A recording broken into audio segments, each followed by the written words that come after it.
Hermanos, muy buenas noches. Un saludo a todos los hermanos presentes.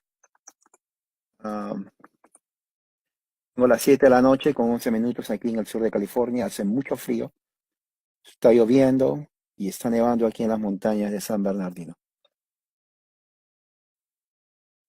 Hoy día, esta noche, voy a hablar un tema que siempre ha sido, diríamos, a veces controversial y a veces malentendido en lo que respecta a la salvación y los judíos. Déjenme poner un contexto para que ustedes sepan lo que voy a hablar. Existe dentro del evangelicalismo. El evangelicalismo es un movimiento que surgió en los Estados Unidos. Nace en los Estados Unidos. Para los que son evangélicos, quieren saber su historia, presten atención. Nace en los Estados Unidos en el siglo XIX. En el siglo XIX. Es evangelicalismo. El evangelicalismo es una forma de cristianismo que surge a través de uh, un movimiento de los colonos en el siglo XVIII en los Estados Unidos, predicando al aire libre, pero que se consolida en el siglo XIX con Charles Finney. Y de ahí surge lo que se llama evangelicalismo. Congregaciones que no son reformadas, son propiamente una cultura americana, autónomas, grupos autónomos, predicadores autónomos, que toman una teología que no es reformada. Tienen ciertos elementos, pero que se hace más individualizada. Entonces cortan todo tipo de historia, diríamos, eclesiástica y se forma en los Estados Unidos. De ahí salen, por ejemplo, grupos uh, como los mormones, los testigos de Jehová, los adventistas, la ciencia cristiana, y entre ellos nace los grupos sueltos, autónomos, que después se consolidan o se llama evangélico. Evangélico no es una iglesia, es un movimiento de grupos individuales. No están, a veces se unen en grupos, en consistorios, otras veces son individuales. Eh, la mayoría tiene una doctrina anabautista en el sentido de que rechazan todo lo que es la doctrina reformada, y anabautista en el sentido de que propiamente estadounidense aceptan, diríamos, prácticas que es común en las iglesias evangélicas hoy en día. Uh, no creen mucho en sacramentos, ordenación, son autónomos. Y de ahí surge prácticamente. Billy Graham nace de ahí y otros predicadores más. Uh, es interesante porque cuando usted habla con un evangélico, yo he sido evangélico por muchos años. O sea, no estoy hablando porque me dicen. Yo salgo de ahí. Yo conozco. Este, a veces hablan o dicen cosas, defienden cosas sin conocimiento de lo que hablan. Se autorizan, se autorizan, o sea, se ponen como una autoridad sin que sean autoridad. Ahora, ¿qué quiere decir esto? Quiere decir de que mucha de la teología que ellos tienen realmente son teologías prestadas. Por eso es que es fácil dentro del evangelicalismo caer en la herejía.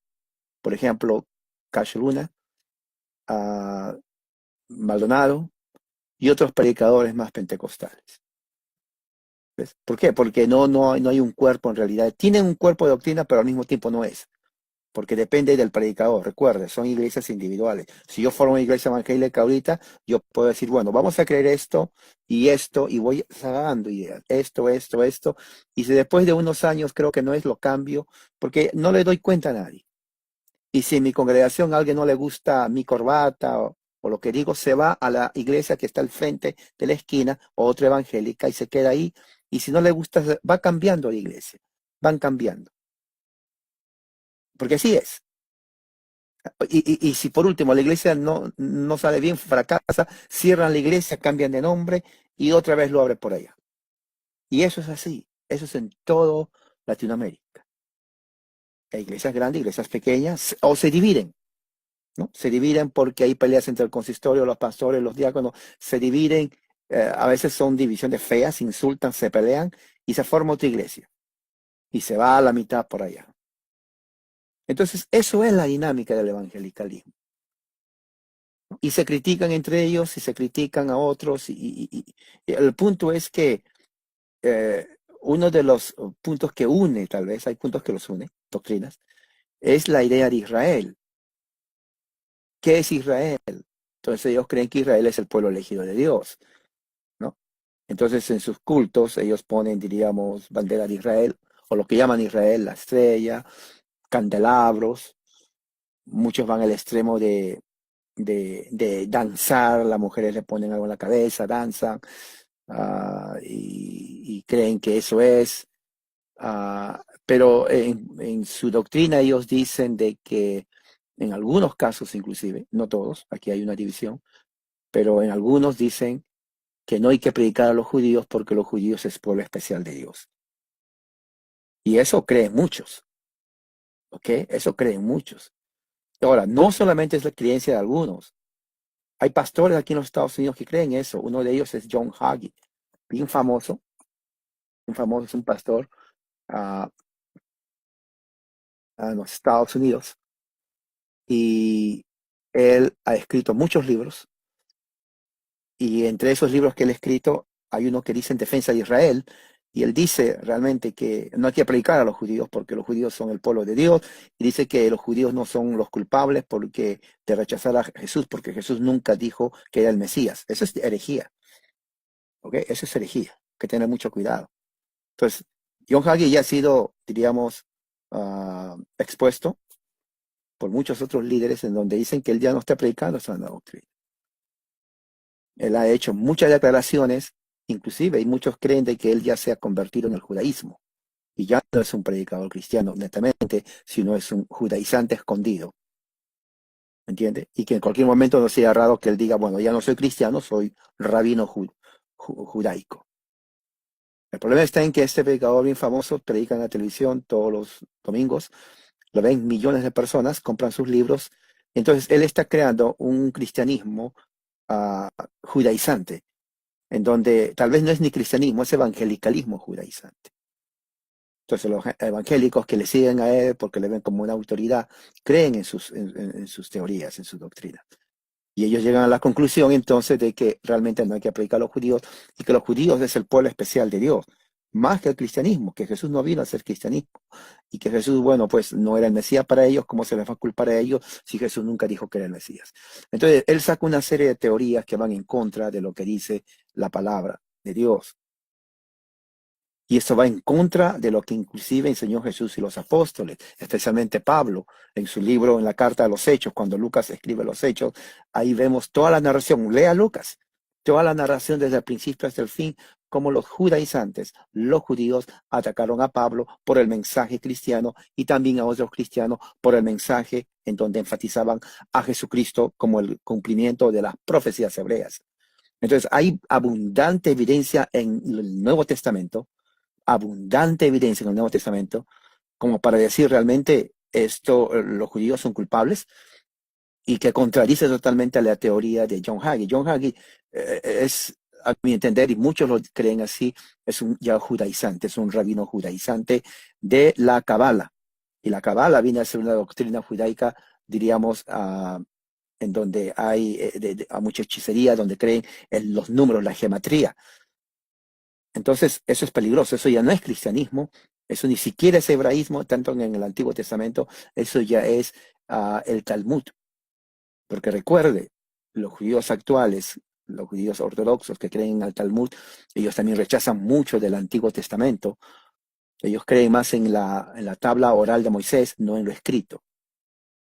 O sea que mucha gente cree, bueno, como son judíos van a aceptar el Antiguo Testamento. No es así, no lo aceptan. Ellos creen en lo que enseña el Talmud. Ellos creen en lo que enseña el Talmud. Entonces, muchos grupos sectarios dentro del evangelicalismo o pentecostalismo, creen de una forma errada que uno aprende mucho de los judaizantes, de las raíces hebreas, de las banderitas y un montón de cosas. Y eso es falso. Eso es totalmente falso. Eso no enseña las escrituras. Eso es una secta. Y lamentablemente muchos creen eso. Entonces hay que llamar lo que son sectas. Pero lo que vamos a ver esta noche es lo que dicen las escrituras. En cuanto a eso, yo quisiera que ustedes me sigan. Si tienen su Biblia ahí con ustedes, vamos a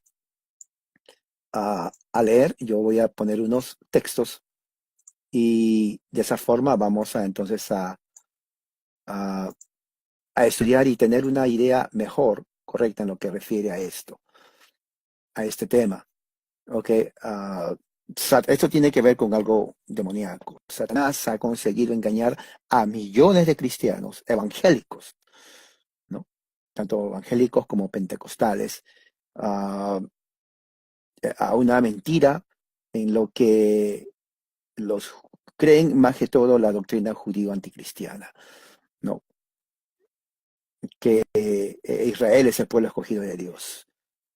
Pero realmente no es así. El Israel moderno no es el pueblo escogido de Dios, es la iglesia en Jesucristo. Y eso lo vamos a ver en un momento. El apóstol Juan, por ejemplo, dijo que el anticristo es todo aquel que niega que Jesús es el Cristo. Eso está en 1 Juan 2:22. Es importante ver esto porque si vamos a 1 Juan 2:22, vamos a ver, dice, aquí tengo, ¿quién es el mentiroso sino el que niega que Jesús es el Cristo? Este es el anticristo, el que niega al Padre y al Hijo. Ahora, bien interesante porque aquí va justamente a un aspecto de la doctrina del Nuevo Testamento del primer siglo, donde ya se estaba realmente aceptando y creían en las comunidades cristianas que Jesús es el Mesías. Los judíos rechazaban eso. Estamos hablando del primer siglo, antes del término del primer siglo, cuando estaba todavía escribiéndose el canon de la escritura del Nuevo Testamento. Fíjese, Juan, el último de los apóstoles, dice, ¿quién es el mentiroso? Porque los judíos decían, es mentira lo que están predicando los cristianos. Bueno, Juan refuta eso y dice, un momento, vamos a ver quién es el mentiroso. Dice Juan. Bueno, el mentiroso es aquel que niega que Jesús es el Cristo. ¿Quiénes negaban que Jesús es el Cristo? Los judaizantes. Los judaizantes, él decían Jesús no es el Mesías, ¿no? Entonces, Juan dice, bueno, este es el anticristo, fíjese, totalmente contrario a la idea del anticristo hoy en día. Hoy en día, el dispensacionalismo dice que el anticristo es una figura mundial, que va a venir, va a poner un chip electrónico aquí, computarizado, aquí en las manos, en la cabeza, aquí en la piel y que te la bestia. Pero mire, para Juan, el anticristo no es ese, eh, ah, diríamos, personaje mundial. Para Juan, el anticristo es el que niega que Jesús es el Cristo. Ahí está la palabra de Dios, léalo. Este es el anticristo, el que niega al Padre y al Hijo. ¿Se dan cuenta? Y dice el 23, todo aquel que niega al Hijo tampoco tiene al Padre, el que confiesa al Hijo tiene al Padre. ¿No? Uh, Eso es lo que dice en toda la carta el apóstol Juan. Entonces ya vemos que desde el principio ya están poniendo dos cosas. Uno, que los judíos negaban que Jesús es el Mesías. Y dos, Juan los llama mentirosos y también anticristos. Entonces el anticristo no es una figura mundial. El anticristo es el que niega que Jesús es el Cristo, el Mesías, el Hijo de Dios. ¿Ok? Así que desde el punto de vista bíblico es así. Desde el punto de vista bíblico es así. Eso es lo que dice las escrituras. Ahora, hay otro pasaje también en segunda de Juan, capítulo 7. Vamos a ver qué dice el Evangelio de, perdón, en la carta de segunda de Juan.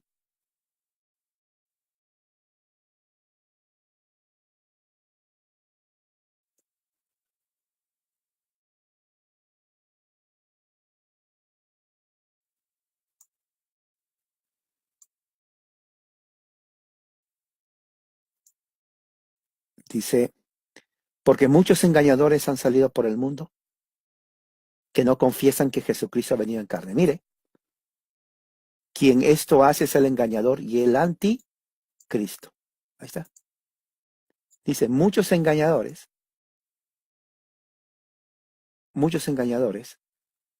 han salido por el mundo. Escuche, estamos hablando del primer siglo. Juan no está hablando de una profecía que el anticristo va a venir.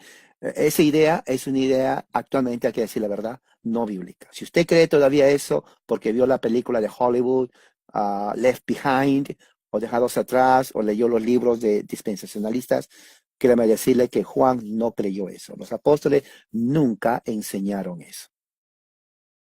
¿Ok?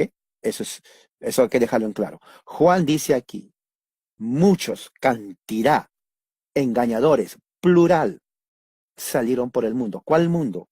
No está hablando de la China de ese tema, está hablando del mundo del Imperio Romano. Cuando la Biblia habla del mundo, una de las cosas interesantes que tenemos que ver es el contexto.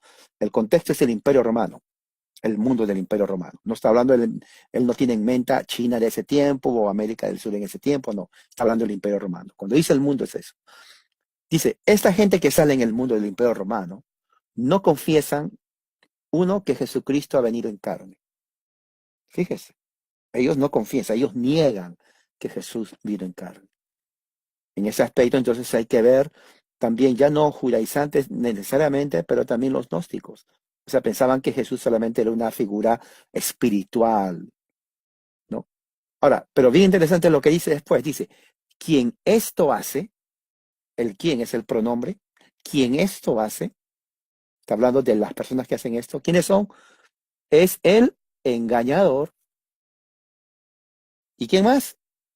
Anticristo. Por segunda vez menciona el anticristo. Entonces, el anticristo ya está en el tiempo de Juan. Lo dice en sus dos cartas. El anticristo ya estaba en el tiempo de Juan. Y no era uno, sino eran varios. Y los llama engañadores. Engañadores. Entonces, ¿quién era un anticristo? Era una persona religiosa, una persona que, desde el punto de vista religioso, no era uno, eran varios, y no eran personas que tenían un poder político, eran personas que negaban la divinidad de Cristo y salían de los judaizantes, porque no aceptaban que Jesús era el Mesías. Ahí está, lo está diciendo. Entonces, cuando escribe su carta Juan, esta carta la escribe casi a finales del siglo I. Para ese entonces, Pablo ya había muerto bajo la persecución del gran Nerón, a quien el mismo Juan lo llama en su carta a las 7 iglesias, le llama la bestia. Fíjese, la bestia. Pedro también murió. Es más, la mayoría de los apóstoles ya murieron. El único que quedaba era Juan, el apóstol amado. Juan, el apóstol amado. Entonces, ya al final de sus días, Juan escribe estas cartas a la iglesia. Y él dice,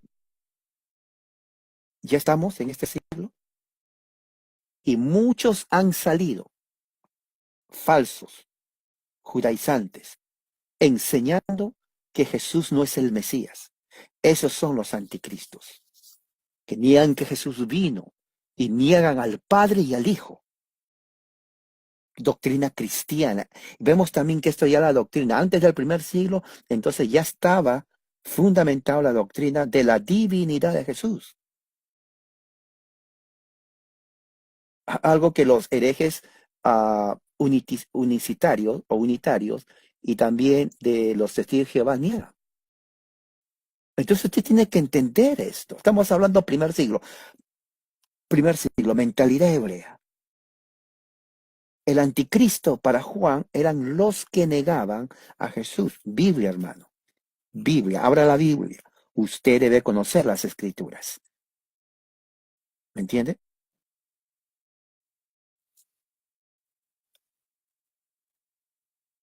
Ya había muerto Pablo, ya había muerto los discípulos, y Juan dice, ya salieron por el mundo, Imperio Romano, falsos maestros, judaizantes, que se inmiscuían, entraban a los grupos de adoración cristiana, y se hacían pasar como cristianos, ¿no? Pero que negaban a Jesús, negaban que Jesucristo realmente había venido en carne y que eran realmente, y que Jesús realmente era el Hijo de Dios. La carta de primera de Juan es muy importante. Por eso la primera carta de Juan dice en el versículo 1 al 4, fíjese lo que dice. Esta es una defensa apologética, hermanos. Apologética. Mira lo que dice. Ahí está. Mire, dice, lo que era desde el principio, lo que hemos oído, ¿sí? Lo que ellos han oído, lo que hemos visto con nuestros ojos, testimonio visual, lo que hemos contemplado, lo que ellos observaron, vivieron con él, y palparon nuestras manos tocante al verbo de vida. Vieron que era en persona, carne y hueso. Jesús, lo vieron, hablaron con él, vivieron con él. Porque la vida fue manifestada y la hemos visto, testificamos, nuestro testimonio es verdadero.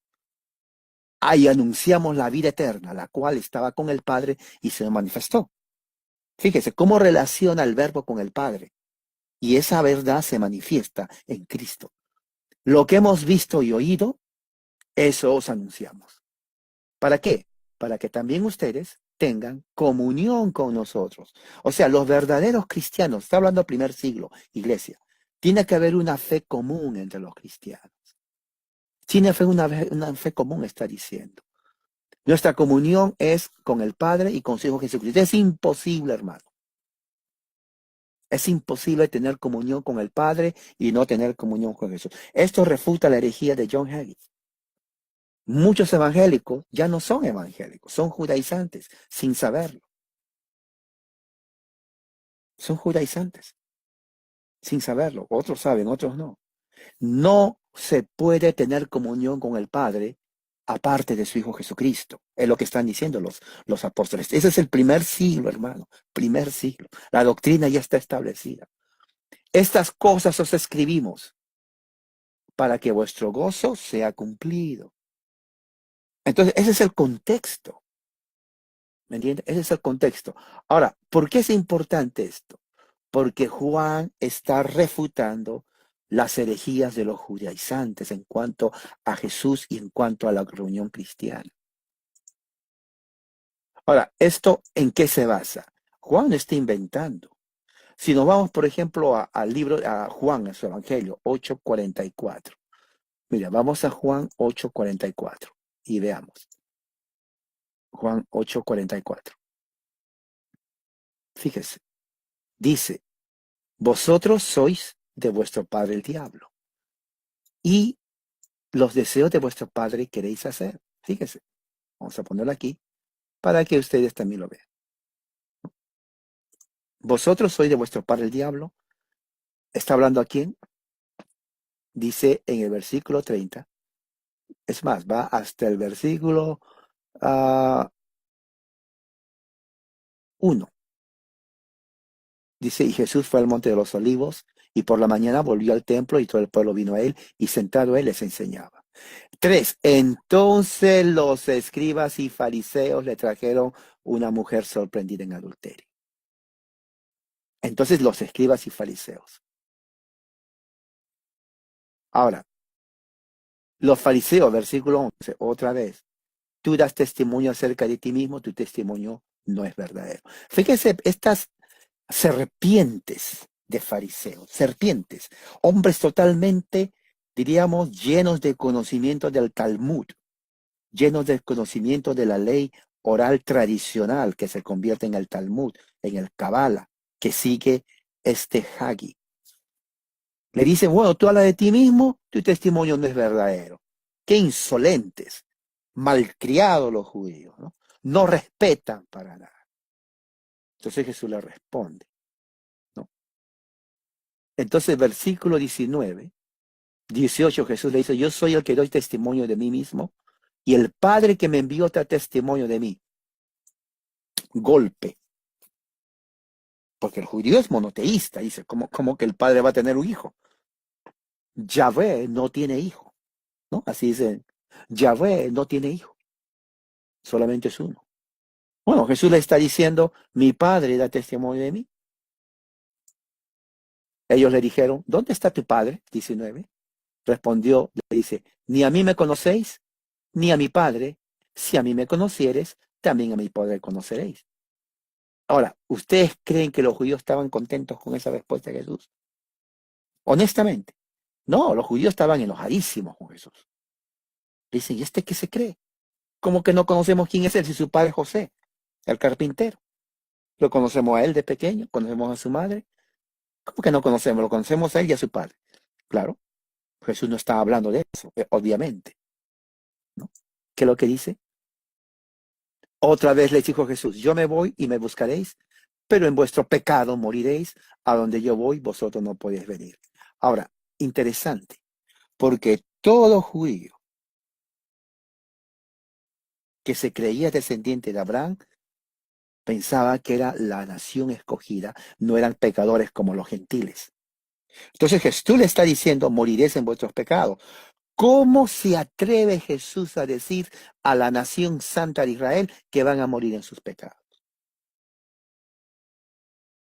¿En qué cabeza un judío, hijo de un carpintero, les va a decir, ustedes son pecadores y van a morir en su pecado? Un momento, nos están insultando.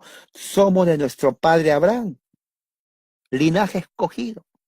Mira, ahí tenemos a Moisés, tenemos a todos, somos pueblo especial, no nos juntamos con los gentiles. Para ellos gentiles viene a ser como chusma. Esa gente, nosotros somos pueblo especial. Y tú vienes a decirnos que vamos a morir en pecado. No, le odiaban a Jesús. Y Jesús 23, ustedes son de abajo, yo soy de arriba. No, estaban más enojadísimos que le digan, como que somos de abajo y él es de arriba. Ustedes son de este mundo, yo no soy de este mundo. No, para ahí ya estaban totalmente ofuscados. Ya para ahí ya estaban, ya tal vez de ira y de rabia escuchando las palabras de Jesús. Por eso dije, otra vez voy a repetir 24, moriréis en vuestros pecados, porque si no creéis que yo soy, en vuestros pecados moriréis. Entonces le dijeron, ¿tú quién eres? Fíjese, fíjese, fíjese cómo se enojaron. Le dice, ¿y tú quién eres? Ya enojadísimos los judíos. ¿Qué te crees tú? En otras palabras está diciendo. ¿Qué te crees tú? ¿Me entiendes? ¿Qué te crees tú? Ahora, escuche bien. Dice, ¿qué te crees tú? ¿Ok? Jesús les dijo lo que desde el principio os he dicho. Jesús ya no le respondió. O sea, Jesús el Cristo sabía que esta gente dura de servicio, los fariseos, eran justamente los herederos de aquellos que mataron a los profetas enviados por su padre. Y eso lo dice en Mateo 23. O sea, lo que Jesús está diciendo es, ustedes no son especiales para Dios. Eso es lo que está diciendo. Ustedes no son especiales para Dios. Ahora, muy bien. Entonces, sigue más adelante. Ahora, cuando dice el 33, linaje de Abraham somos y jamás hemos sido esclavos de nadie. ¿Cómo dices tú que nos seremos libres? Esta es la pregunta clave. Linaje de Abraham somos. Es indudable que obviamente cuando Jesús le dice que seréis libres, no eran libres. Pero el judío orgulloso, el fariseo orgulloso, decía, no, nosotros somos libres. ¿Por qué dices tú que no somos libres cuando dice somos linaje de Abraham? Pero Jesús va directo al grano. De cierto digo que todo aquel que hace pecado, esclavo del pecado es. Y el esclavo no queda en casa, el hijo sí queda. Así que si el hijo es libertad, será verdaderamente libre. ¿Ustedes creen que los fariseos y publicanos estaban contentos? No, porque Jesús le está diciendo ahí que sean linaje de Abraham o no, eso no importa. Ustedes están en pecado, ¿no? Y lo que viene es peor, mira lo que dice. Así que si elijo libertades, seré verdaderamente libre. Sé que soy descendiente de Abraham, mira el 37, pero procuráis matarme porque mi palabra no haya cabida en vosotros. Yo hablo lo que he visto de cerca del Padre, vosotros hacéis lo que habéis dicho cerca de vuestro Padre. Ahora, aquí Jesús está dando un diálogo interesante, porque está haciendo la diferencia entre su padre y los padres de ellos. Ahora, bien interesante, porque en el diálogo, recuerden que los judíos dijeron, nosotros somos descendientes de Abraham, nuestro padre. Entonces, fíjense la respuesta de los judíos a lo que dice Jesús. Respondieron, versículo 39, nuestro padre es Abraham. Fíjese. O sea, ellos eran tan orgullosos que cuando Jesús dijo, ustedes son de vuestro padre, ellos pensaban que Jesús estaba refiriéndose a Abraham. Jesús no se estaba refiriendo a Abraham cuando dijo ustedes son de vuestro padre. Jesús se estaba refiriendo a otro padre. Pero la respuesta de los judíos es que dice, somos de vuestro padre. Fíjese lo que dice el versículo 41.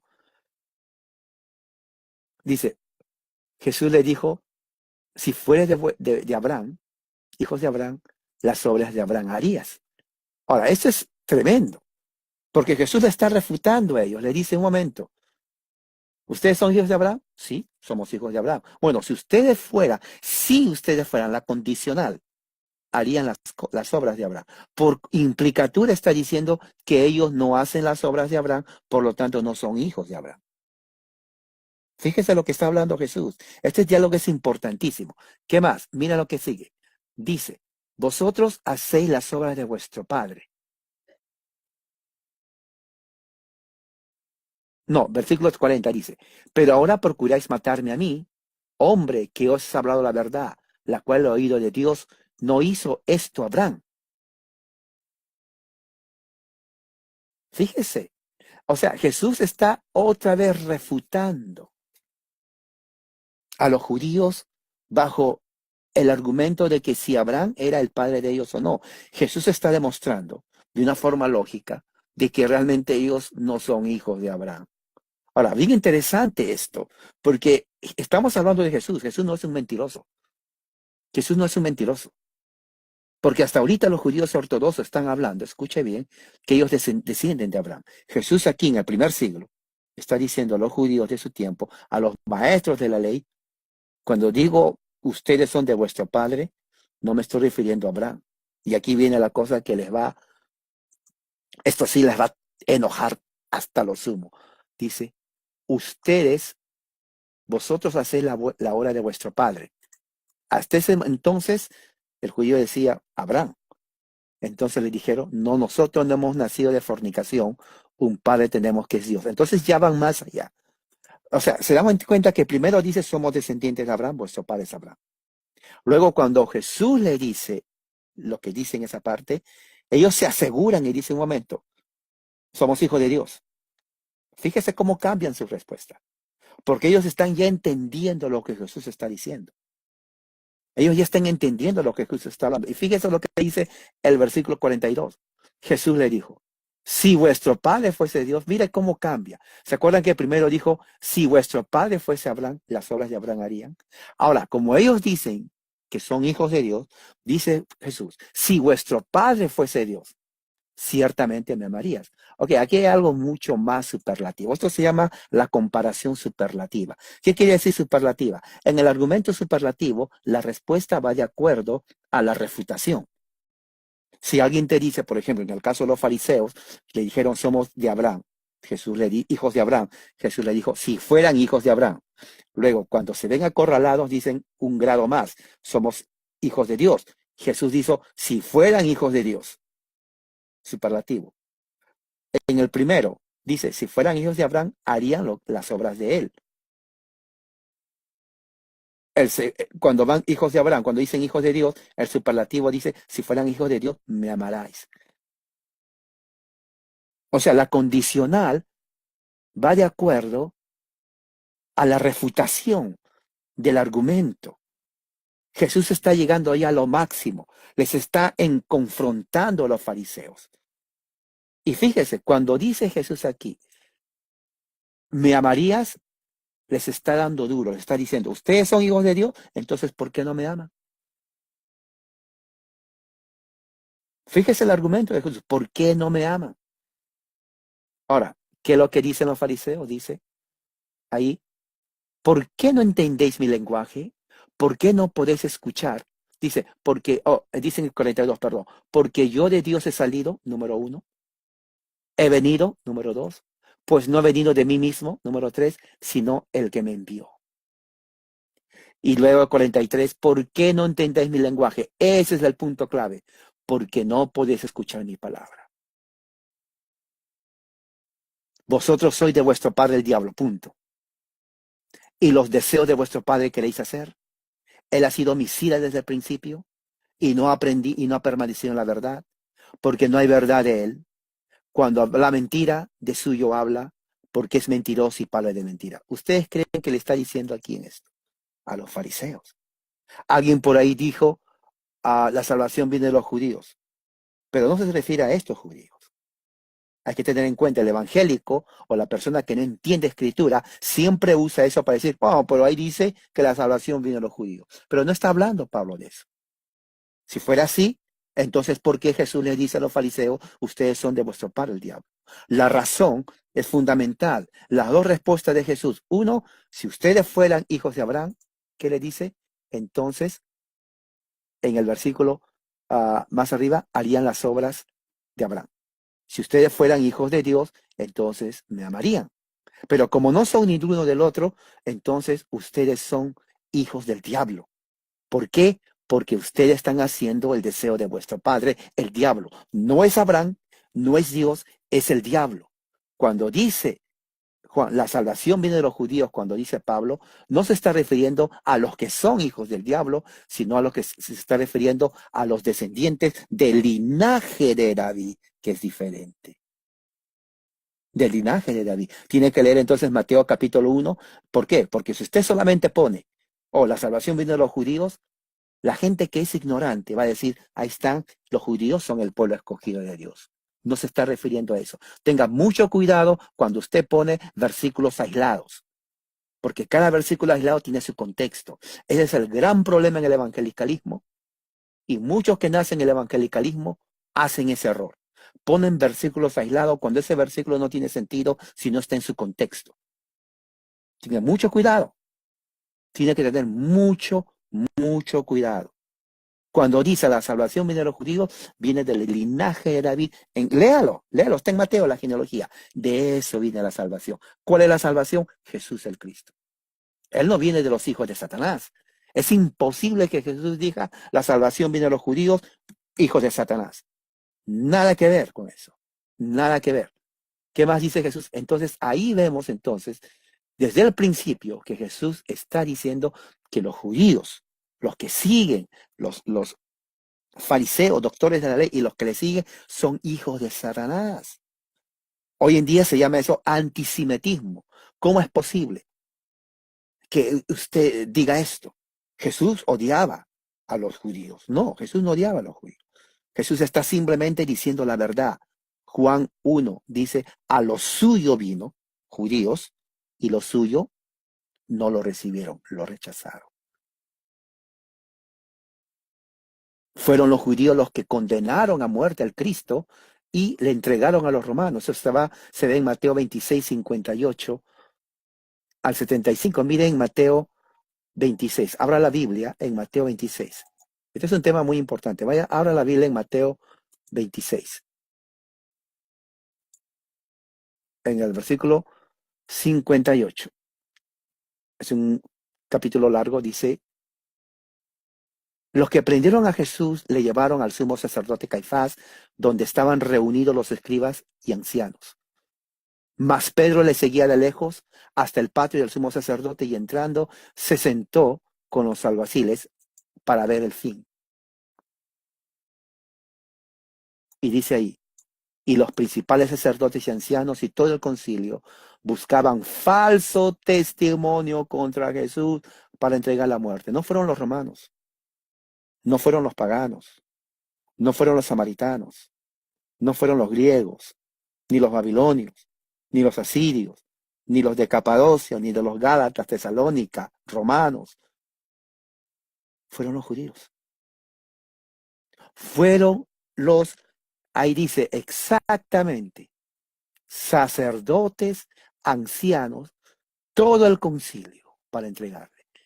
60 no hallaron, aunque muchos testigos falsos se presentaban, pero al fin vinieron 2 testigos falsos. Le dijeron, dijo, puedo derribar el templo de Dios y en 3 días rectificarlo. Y levantándose el sumo sacerdote le dijo, ¿no respondes nada? Testifican contra ti, mas Jesús callaba. Entonces el sumo sacerdote le dijo, te conjuro por el Dios viviente, que nos digas si eres el Cristo, el Hijo de Dios. Fíjese, hermano, esto es crucial para entender esto. Y dice, tú lo has dicho. Pero ahí no terminó. Además os digo, desde ahora veréis al Hijo del Hombre, desde ahora, no en el futuro, desde ahora, sentado a la diestra del poder de Dios, divinidad de Jesús. Se está haciendo igual a Dios.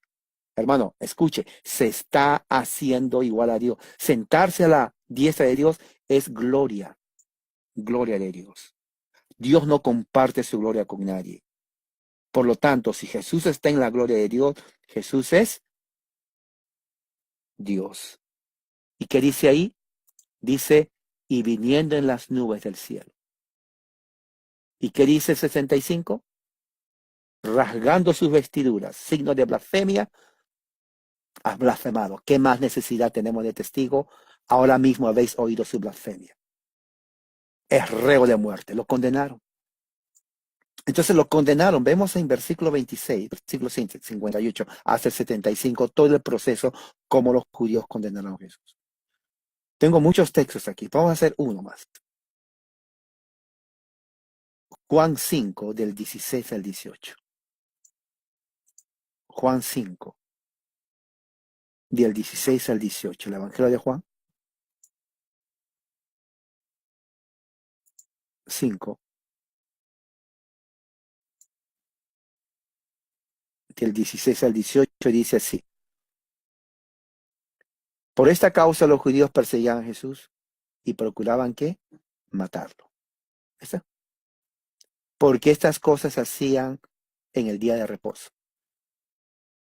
Por esta causa, los judíos perseguían a Jesús para matarlo. Ahí está la evidencia, hermano. Los judíos querían matar a Jesús. Eso no es antisemitismo. ¿Quiénes eran los que siempre buscaban a Jesús a matarlo? Eran los judíos. Mira Juan 7, 2 capítulos más adelante. Juan 7:1 dice, después de estas cosas andaba Jesús en Galilea, pues no quería andar en Judea porque los judíos querían que felicitarle, no querían matarle.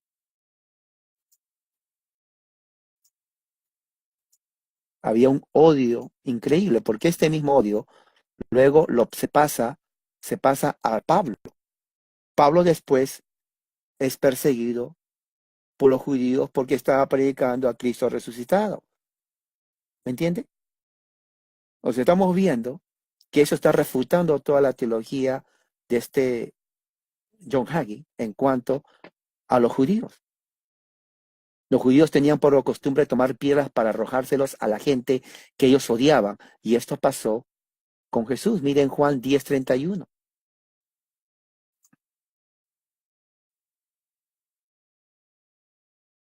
Miren Juan 10:31. Miren lo que dice. Dice, entonces los judíos volvieron a tomar piedras para apedrearle. Lo mismo que hacían con Pablo. ¿Se acuerdan con Pablo? ¿Se acuerdan? Cuando Pablo estaba viajando en sus viajes misioneros, lo mismo también. 11:8, Juan 11:8. Mira lo que pasa en Juan 11:8. Dice, le dijeron los discípulos, Rabí, ahora procuraban los judíos apedrearte. Y otra vez vas allá. Ahí está. Otra vez. La costumbre judía era apedrear, tirar piedras. Porque tirar piedras viene a ser un castigo a quien que es abominable, que viola la ley de Dios. que es totalmente rechazado por el pueblo de Israel. Ellos rechazaron a Jesús. En Mateo 23, lea todo el juicio de Jesús ante el Padre cuando Él se presenta a la corte del Padre y Jesús trae todas sus acusaciones legales en contra del pueblo judío. Y en Mateo 24, ¿no? Todos los juicios que va a llegar a Jerusalén y que se cumplen en el año 70, la destrucción de Jerusalén, todo lo que dice Mateo 24, del 1 hasta el 31, se cumplen en Mateo, en el año 70, como juicio por el rechazo de los judíos a Jesús. Mateo 23 tiene que leerlo. Eso es increíble. Cuando la gente creía en Jesús, se apartaban los judíos de ellos, lo cual demuestra la forma irrefutable de los verdaderos cristianos. No tenemos nada que ver, ninguna relación con los judaizantes que rechazan a Jesucristo como el Mesías, sino que ellos se apartaban de ellos y de sus diabólicas falsas doctrinas. Fíjese lo que dice en Juan 12:11. Fíjese, Juan 12:11. ¿Qué dice? Dice así, a partir del 9. Gran multitud de los judíos supieron entonces que él estaba allí y vinieron no solamente por causa de Jesús, sino también para ver a Lázaro, a quien había resucitado de los muertos. Pero los principales sacerdotes, escuche, acordaron dar muerte ¿a quién? A Lázaro. O sea que el pobre Lázaro, que fue resucitado por Jesús, por el hecho que Jesús le resucitó, fíjese hermano, también los fariseos querían matarlo. O sea, el pobre Lázaro estaba muerto, bien muertito. Jesús viene, lo resucita, trae felicidad, y en vez que estos demoníacos hijos de víboras, de fariseos, se alegren y digan qué bueno, volvió a la vida, se enojan y le quieren matar otra vez a Lázaro. ¿Se imagina? ¿Se imagina usted que ha resucitado por Jesús y en vez que se alegren los religiosos, la quieren matar otra vez a usted? O sea que ya no querían matar solamente a Jesús, sino también a Lázaro lo querían matar. Fíjese la actitud de los fariseos. ¿Y qué dice el versículo 11? Porque a causa de él, muchos de los judíos se apartaban y creían en Jesús. Aquí está el punto. Los judíos que creían en Jesús se apartaban de los fariseos, porque no tenían nada que ver con ellos, porque sabían que esta gente era mala. Mateo 23, léalo después de esto, Mateo 23. Lea todo Mateo 23. Ahí va a encontrar todo eso. El juicio de Jesús contra los fariseos. Léalo todo. Es exactamente los judíos que creían en Jesús se apartaban de ellos porque era gente mala, ¿no? Quienes quisieron arrestar a Jesús. Fíjese en Juan 18:12. Ya con esto voy a terminar porque tengo cantidad de versículos. Juan 18:12. Fíjese lo que dice Juan 18:12. Dice a partir del 11, ya, 12, perdón. Entonces la compañía de soldados, el tribuno de los alguaciles de los judíos, prendieron a Jesús y le ataron. Y le llevaron primeramente a Anás porque era suegro de Caifás, que era sumo sacerdote. Era Caifás el que había dado consejo a los judíos de que convenía que un solo hombre muriese por el pueblo. Pero ¿quién mandó a los soldados? Los judíos, versículo 12. O sea, los judíos venían a ser un tipo totalitario religiosos que odiaban a Jesús. Ellos odiaban a la gente que no estaba de acuerdo a su doctrina. Ellos mandan, hacen el plan de aprender a agarrar a Jesús. Eso es terrible. Y no solamente eso, cuando están con el gobernador Poncio Pilato y él quiso dejar libre a Jesús, ¿quiénes ustedes creen los que gritaron, locos, enfurecidos, energúmenos, para que Jesús sea puesto a muerte? Fíjese lo que dice 19:12. Y con esto creo que voy a terminar. Ya le dije que le termina varias veces, pero es que es tanto que ver. 19:12, mire. Desde entonces procuraba Pilato soltarle. Ahí está. Pilatos quería soltar. Pero, ahí está la conjunción de contraste. Pero, siempre hay un pero. Los judíos daban voces, aquí está, diciendo suéltelo. Oh, perdón, si a esto sueltas, no eres amigo de César. Todo el que se hace rey, a César se opone. ¿Se dan cuenta cómo el aspecto político estaban ellos? Estos judíos no les importaba si era amigo de César o no. Estos judíos estaban manipulando a Pilatos con tal que maten a Jesús. Se opusieron a que Pilato libre a Jesús. ¿Y qué dice?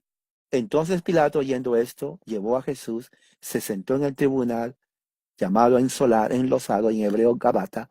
Era la preparación de la Pascua, como a la hora sexta. Entonces dijo a los judíos, he aquí vuestro rey. Y ellos dijeron, qué bien. ¿Dijeron eso? No. Fuera, fuera, crucificarle. ¿Qué más prueba tienen, hermanos? Desde el principio de su ministerio hasta el final, los judíos, como pueblo, la gran mayoría, liderados por los sumos sacerdotes y fariseos, buscaban matar a Jesús. Ellos sabían lo que Jesús estaba viniendo y por eso están sin culpa. Mateo 23, lea todo, vuelvo a decir, Mateo 23. Estos judíos son los que se opusieron con maldiciones al Evangelio de Cristo, al Evangelio de la gracia de Dios, cuando Pablo comenzó a predicar, cuando mataron a Esteban, cuando perseguían a Pedro. Pablo dijo a los judíos que ellos no eran dignos de vida eterna. Esto está terrible. Y por eso Pablo fue a predicar al Evangelio a los gentiles. Y claro, a Pablo lo dicen antisemita. Pero Pablo sabía por qué lo dijo. Está en Hechos 13 del 45 al 46. Ya hemos estudiado hace unos meses atrás. Entonces, hay más textos. Puedo continuar la semana que viene. Pero quiero terminar con esto. La idea de que no hay que predicar el Evangelio a los judíos es antibíblica. La idea de que no hay que predicar el Evangelio a los judíos porque es pueblo de Dios no tiene base bíblica. Este pueblo no es el pueblo escogido de Dios. El pueblo escogido de Dios son los que están en Cristo, ya sea gentil o ya sea judío. Cualquier otra persona que no está en Cristo no pertenece al pueblo de Dios. El verdadero Israel es el que está en Cristo. ¿Por qué? Porque Cristo es el verdadero Israel.